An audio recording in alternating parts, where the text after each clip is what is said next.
క్రీస్తు జ్యోతి మందిరంలో good Friday వేడుకలు అంగరంగ వైభవంగా నిర్వహించారు. గన్పూర్ మండలం కరుణపురంలోని క్రీస్తు జ్యోతి మందిరంలో ఈరోజు డాక్టర్ రిఫరెండెడ్ పాల్సన్ రాజ్ ప్రకాష్ రాజుల ఆధ్వర్యంలో గుడ్ ఫ్రైడే వేడుకలు నిర్వహించారు. ఈ సందర్భంగా పాల్సన్ రాజు ప్రకాష్ రాజులు మాట్లాడుతూ యేసు శిలువ మార్గం గూర్చి, తను పడిన శ్రమల గూర్చి, తాను కార్చిన ప్రతి రక్తబొట్టు ప్రజల శ్రేయస్సు కొరకేనని, ప్రజలు చేసిన పాపాలను తన రక్తంతో కడిగి పునీతం చేశారని అన్నారు. ఈ రోజు నుండి ప్రజలకు ఎల్లవెల్లలా సుఖ సంతోషాలతో ఆయుర ఆరోగ్యాలతో ఉండే విధంగా ప్రజలకు ప్రార్థనలు చేసి నిండుగా యేసుప్రభు దీవెనలు కలగాలని అన్నారు. ఈ కార్యక్రమంలో బ్రదర్స్, సిస్టర్స్, సునీల్, క్రీస్తు జ్యోతి మందిర సభ్యులు తదితరులు పాల్గొన్నారు.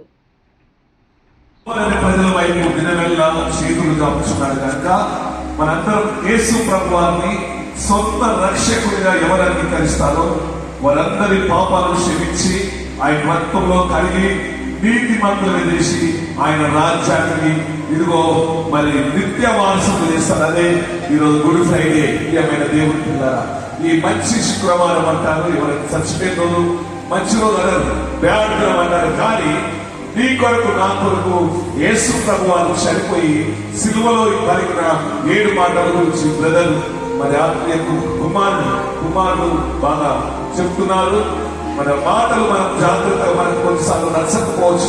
అందరూ సిలువ సిలువ సిలువ అంటారు కనుక దాని యొక్క అర్థం తెలిసిన వారు ఎన్నిసార్లు అయినా వినగలుగుతారు, ఎన్నిసార్లు అయినా ధ్యానించగలుగుతారు, ఎన్నిసార్లు అయినా పాడగలుగుతారు. కనుక మీరందరూ మీ ప్రపంచ క్రైస్తవులందరికీ యేసుక్రీస్తు నామములో గుడ్ ఫ్రైడే శుభాకాంక్షలు తెలియవచ్చిన హ్యాపీ గుడ్ ఫ్రైడే.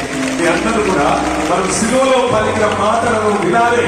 ఊరికే బయటికి లోపలికి తినడం ఆడైన తిరిగి జాతర కాదు. మనం చక్కని వాక్యం మనం విందాం. పరిశుద్ధాత్మ దేవుడు మన జీవితంలో చేసిన కార్యాలు ధ్యానిద్దాం. ఒక గంట ఉంది కదా ప్రసంగం, ఆ గంటలో చక్కని వాక్యం నేను సిలువ మాటలు ధ్యానించినప్పుడు నేను 4వ మాట చెప్పబోచిన మరి జాగ్రత్తగా విందాం. మాట పడదాం. ఈరోజు గుడ్ ఫ్రైడే. మరి ప్రపంచమంతటా కూడా గుడ్ ఫ్రైడే అనేటువంటిది చాలా ఘనంగా క్రైస్తవులే కాదు అనేక మంది జరుపుకునేటువంటి పండుగ. ఎందుకనంటే మరి మానవాళికి శాంతి, సమాధానం, ఆరోగ్యం, నెమ్మది మరి వచ్చినటువంటి దినం. మరి ముఖ్యంగా క్రైస్తవులు మేము విశ్వసించేది ఏంటంటే ఈరోజు మానవుడు చేసినటువంటి పాపానికి మరి దేవుడే దిగివచ్చి ప్రాయచిత్తము చేసినటువంటి దినం.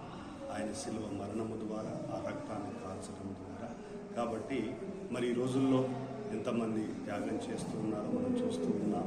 కానీ యేసు ప్రభు ఎలాంటి మంచి ప్రేమపూర్వకమైనటువంటి త్యాగాన్ని చేశాడో, ఆయన ప్రాణాన్ని మనందరి కొరకు అర్పించడం ద్వారా ఈ సిలువలో ఆ త్యాగాన్నే ఈరోజు మరొక గొప్ప పండుగగా జరుపుకుంటున్నాం.